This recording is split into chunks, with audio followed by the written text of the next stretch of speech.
Direto nessa pauta que está preparadíssima para vocês, cheia de temas quentes e urgentes. E o primeiro é que, finalmente, uma parte do dinheiro do crime organizado, pelo visto, vai abastecer o caixa da polícia.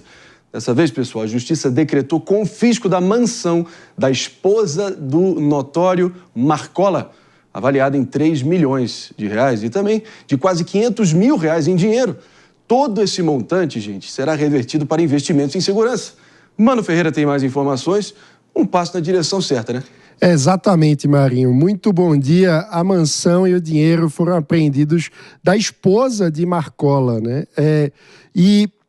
Marcola, todo mundo sabe, líder do primeiro comando da capital. E o fato é que esse dinheiro e a mansão vão abastecer os cofres das forças de segurança de São Paulo. Os dois foram condenados por lavagem de dinheiro.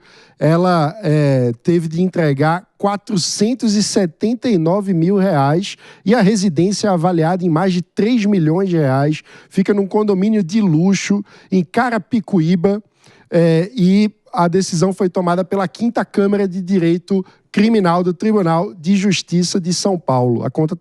O dinheiro estava na conta pessoal dela e o Ministério Público fez esse pedido, né, para que seja destinada a esse fundo de incentivo à segurança pública. Então, o valor na prática vai ser revertido para a área de inteligência e ampliação da estrutura da Polícia Civil e Militar, justamente para o combate ao crime organizado. Pelo visto, não é só o Marcola que vive, ou no caso, vivia, agora num local de segurança máxima, né? É brincadeira, mais um daqueles tapas na cara pra gente entender a dimensão que a coisa chegou. Pepe, vai que é sua, quero te ouvir também. Movimento na direção certa, aperfeiçoamento institucional, como é que você viu esse movimento? Não, com certeza, movimento da direção certa, Marinho. Primeiro, bom dia a todos. Estava com tanta saudade de vocês que eu não quis ficar de fora, né, do Morning Show de segunda-feira. Mas é um movimento corretíssimo, Marinho, até porque a gente sabe que uma das formas de combater o crime organizado é exatamente sufocar economicamente, financeiramente as organizações criminosas, não é? Então, a partir do momento que o Ministério Público, a Justiça, consegue apreender, né, esses bens valorosos que são frutos do crime, é bom lembrar que a mulher do Marcola foi condenada, né, na Justiça, né, exatamente por participar da organização criminosa. Então, todo o valor que ela adquiriu, o imóvel dela, que ela tem patrimonialmente, né, na conta bancária dela, é fruto de um crime segundo a Justiça. Então, com toda certeza, a partir do momento que a Justiça consegue, de certa forma, sufocar financeiramente a organização criminosa, é uma forma do dinheiro não circular, é uma forma de combater a organização criminosa de uma forma muito mais efetiva. Então, realmente, aplausos à polícia do Estado de São Paulo, aplausos à Justiça de ter feito uma decisão tão boa quanto essa.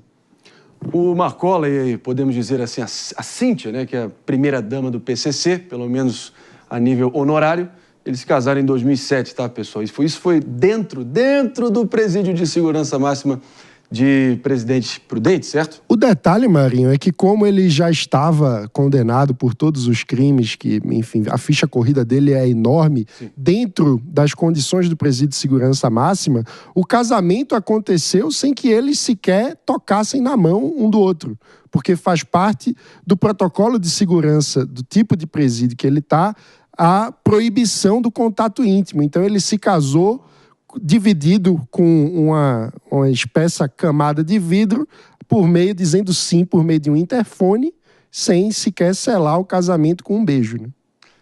Que pena. Isso é um absurdo, né? Mas tudo bem. Nossa! Lá vem. Muita gente falando se a gente tem pena dessa situação e se a gente tem pena da mulher do Marcola. Temos pena sim, mas a pena dela, no caso, é de 4 anos em regime semiaberto. Tá bom pra você, Jess? Não tá bom. Eu acho que merecia mais. Agora, um fato muito interessante nessa situação é que esse destino de verba, ele tá acontecendo por conta da lei de lavagem de dinheiro do Estado de São Paulo, que só foi regulamentada pelo governador Tarcísio de Freitas agora, como uma política de segurança pública dele, do DERIT. Então aqui a gente vê um trabalho ativo em prol de munir as nossas forças policiais com melhores materiais. E olha o tanto que é uma ironia boa. Conta pra mim. Com o dinheiro do crime, munir as nossas forças para combater o crime. Então, este é um recurso que vai a leilão, né?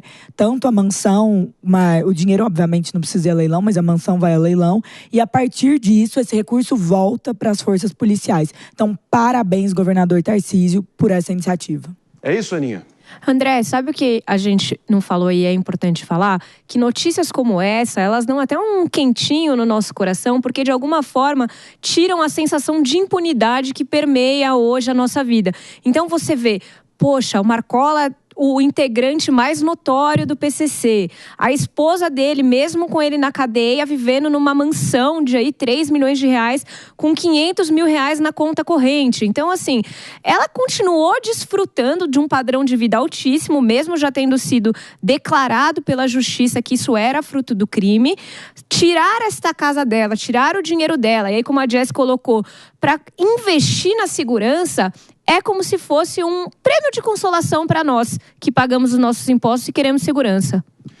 É isso. Agora, ainda elaborando em cima de tudo que a gente colocou aqui, pessoal, quantas vezes, na época de eleição, no meio desse oceano de violência que está todo mundo imerso, e a gente sabe disso, a gente não ouve a torta e a direito, né, Mano e Jess, e que não temos que integrar as nossas polícias militares, fazer uma integração também com o Ministério Público, o Judiciário, a Polícia Civil, enfim, parece que, de novo, está saindo do gogó, saindo do papel e virando realidade. Porque nessa segunda-feira, pessoal, o governo de São Paulo passa a ter um comitê que une representantes da Polícia Civil, da Polícia Militar e do Ministério Público ali trabalhando em conjunto.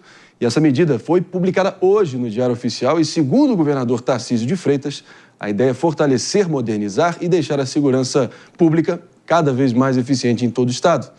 E eu acho que também é um movimento na direção certa, pelo menos no papel. Quantas vezes a gente não ouve dessa falta de integração entre as diferentes polícias, uma fogueira de vaidades, muita bateção de cabeça, mas pelo menos mais um passo na direção certa, mano. Antes tarde do que mais tarde, né? Não é isso? Porque isso é o que o Brasil precisa há muito tempo, né? A falta de integração entre as nossas forças de segurança é um dos pontos que faz com que o crime organizado consiga ser mais organizado que o próprio Estado brasileiro.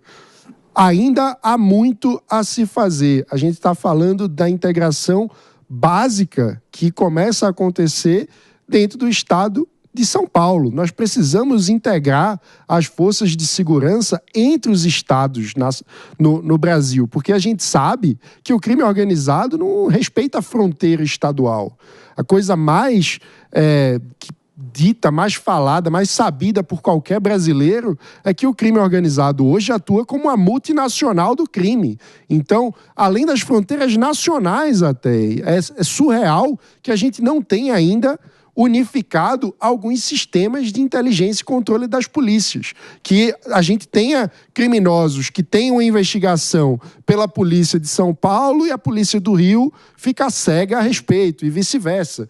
Então, é muito importante que a gente dê mais passos no sentido de integrar as forças e ter um compartilhamento de informação e inteligência para que o Estado seja mais organizado que o crime. Pepe, já que o nosso mano aqui mencionou a polícia do Rio também, o contraste não poderia estar maior, né? Até porque a gente viu uma onda de sequestros e roubos de carros acontecendo no Rio, coisa de 800 em 2 dias, que chocou demais ali, não só a cidade, mas o estado fluminense como um todo. Mas eu queria te ouvir no seguinte sentido. Os fatos são coisas teimosas, né? Os números indicam que o número de roubos de carros e homicídios aqui em São Paulo atingiu a menor taxa em 24 anos. Ainda assim, parece que a dupla Tarcísio e Derrite, governador Tarcísio e secretário Derrite, não querem deitar nos louros e seguir avançando nesse sentido. Te convence que é um movimento na direção certa? Não me convence, Marinho. Só um adendo que é importante destacar. Todo o arcabouço institucional que permite que, quando a polícia obtém qualquer bem que veio do crime, pode ser adquirido pelo Estado, né? Veio uma lei que o Moro, na época do Bolsonaro, aprovou no Congresso Nacional. Então não tem nada a ver com o Derrite, tem nada a ver com o Tarcísio, né? Então um dos pontos que merece aplauso o Bolsonaro, um dos pontos que merece aplauso o governo Bolsonaro naquela época, foi criar esse arcabouço institucional que permite, né? Que quando a polícia apreende um veículo fruto do crime, apreende um imóvel fruto do crime, pode ser adquirido pelo Estado. Esse é o primeiro ponto que eu queria destacar aqui, o Adriano coloca aqui. Em relação ao comitê que o Tarcísio criou, na meu modo de ver, é uma política para inglês ver. Né? Eu te falo por quê. Né? Infelizmente, se o Tarcísio e o Derri tivessem preocupado com a segurança pública, eles fariam com que esse comitê se reunisse de forma frequente. E não é assim. Né? Quando você pega o decreto que criou esse comitê de segurança pública, claramente diz lá, né, que esse comitê só se reúne quando o governador assim convocar. Né? Ou seja, se o governador não convocar em nenhum dia no ano, o comitê nunca se reúne. Então, eu gostaria muito mais que esse comitê tivesse vida própria, que esse comitê se reunisse periodicamente, semanalmente, quinzenalmente, mensalmente, ou seja, a frequência que for, para discutir a questão da segurança pública. Porque a segurança pública é um problema que o Estado de São Paulo vive, é um problema que o Brasil vive. E criar um comitê que só se reúne quando o governador autoriza, no modo de ver, realmente é a mesma coisa que não criar o comitê, não é?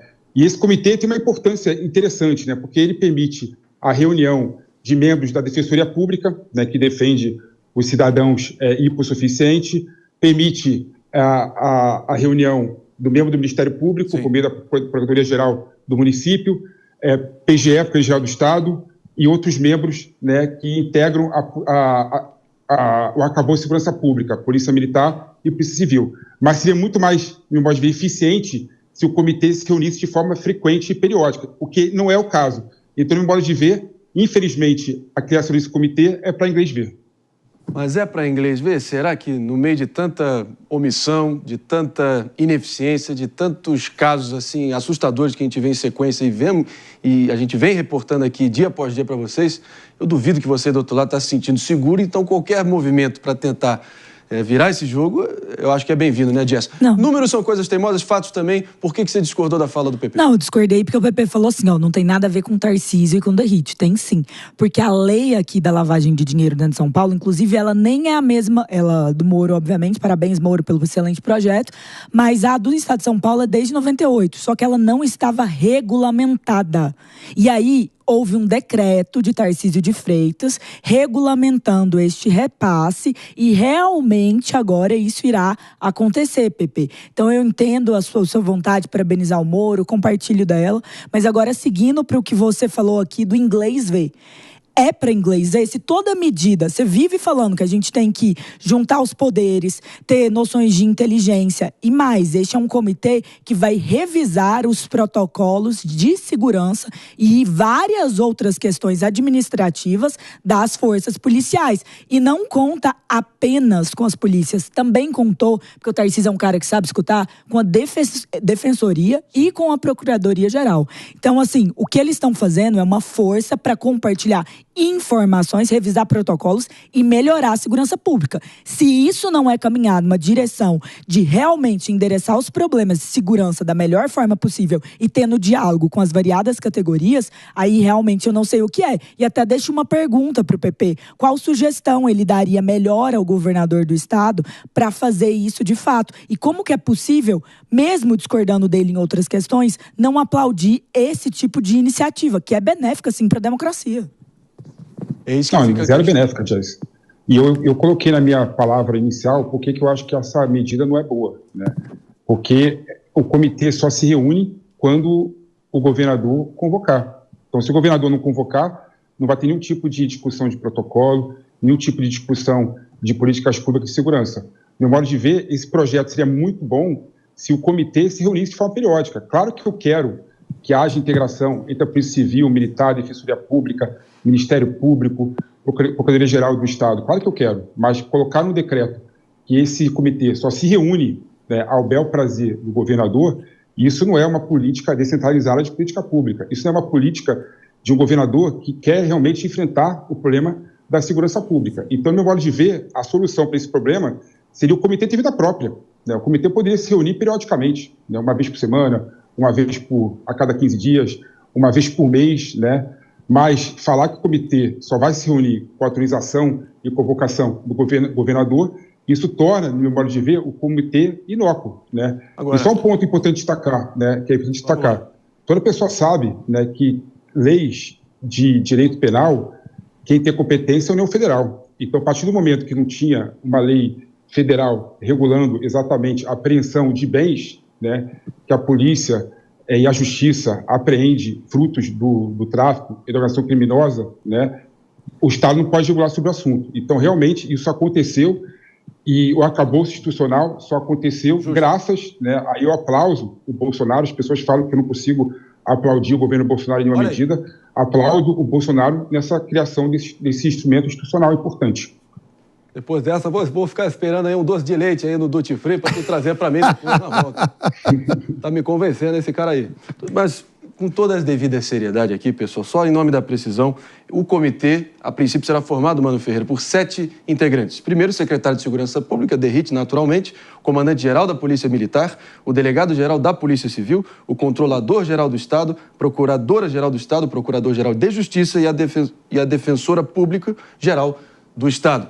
É um baita de um aceno até do próprio Tarcísio colocar Ministério Público e Defensoria na mesma mesa das forças policiais, né? Sim, e inclusive, historicamente no Brasil, as defensorias pleiteiam o tratamento equivalente ao que o Ministério Público possui, né? É algo que muitas defensorias defendem essa postura e muitas vezes isso não ocorre, né? O Ministério Público costuma se sobressair em relação ao lugar ocupado pela Defensoria. Eu acho que o ponto que o PP traz tem relevância. Seria um aperfeiçoamento você ter a periodicidade devidamente estabelecida dos encontros do comitê, para que ele possa, de fato, ter uma vida orgânica, que não dependa da convocação extraordinária do governador. Então, eu acho que esse é um ponto que poderia ser aperfeiçoado, mas isso não torna inócuo a decisão de criar o comitê, porque se o governador decidiu criá-lo, é porque vai, em algum momento, convocá-lo, né? Isso me parece um tanto óbvio. Um outro ponto é que também, segundo nossa apuração, o governador já tinha tomado essa decisão antes e decidiu postergar o anúncio da decisão para que a poeira dos casos de violações de direitos humanos baixasse. Para não parecer marketing. Exatamente, para que não parecesse marketing. Então, eu acho que isso depõe a favor do governador, que tentou trazer essa notícia fora dos holofotes maiores que estavam sobre o trabalho da segurança pública do governo do Estado, tanto no contexto do assassinato no aeroporto de Guarulhos, como também depois no caso do cidadão que foi arremessado da ponte. Então, acho que isso demonstra o desejo de que haja alguma efetividade no trabalho do comitê. Teve aquele estudante de medicina morto ali, exato. Tira ali do lado, ali frontalmente, assim, muito próximo, o major de folga também lá em Jacareí, que destruiu uma adega. São casos aí que realmente roubaram as manchetes, colocou a credibilidade em xeque. Porém, Aninha, os números são coisas teimosas. É o menor índice em 24 anos de homicídios e roubos de carros. E aí? Não, André, eu acho que tem duas questões que a gente precisa analisar. Os números, eles podem ter diminuído, mas a sensação de segurança que a população tem talvez seja uma das piores da história. E isso não pode ser considerado algo irrelevante. Os números, eles são importantes. Mas eu quero saber se eu posso andar aqui na Avenida Paulista segurando meu celular ou se alguém vai roubá-lo na primeira esquina. Então, eu acho que, sob esse aspecto, a gente tem que, sim, louvar a iniciativa do governador pelo seguinte sentido. A gente sabe que, muitas vezes, as forças, elas não conseguem conversar. E isso faz com que o crime, que se chama organizado, saia na frente, esteja sempre um passo à frente das Forças Armadas, da segurança pública. Por quê? Porque elas não conversam. A gente viu episódios recentes, em que se discutia o que é competência da Polícia Militar, o que é competência da Polícia Civil. Quando você coloca representantes de todas essas forças, também o Ministério Público, também a Defensoria Pública, numa mesma mesa, para conseguir debater e encontrar aí orientações e revisar protocolos para fazer com que todas as forças ajam de forma harmonizada, não tem como a gente achar isso uma coisa ruim. Concordo que, como tudo, vai precisar de aprimoramento, mas não dá para falar que é ruim. Jogo jogado, eu proponho aqui agora, evidentemente, pessoal, que a gente vire a página e vamos falar um pouco de economia também. Eu posso só dar uma explicação aqui, que eu consultei alguém sobre... Vamos com a Jess Peixoto, então. A razão de ser por convocação é que, em tese, esses grupos vão fazer análises próprias sobre as suas áreas e, a partir disso, nós teremos reuniões com o governador para mostrar resultados e projetos e troca. Então, por ele ter que estar presente, ele está realmente consultando essas forças para desenvolver as políticas públicas. Mas nada impede que esses grupos também conversem entre si nesse projeto. Então, assim, a agenda dele é muito complicada também. Pois é, pois é.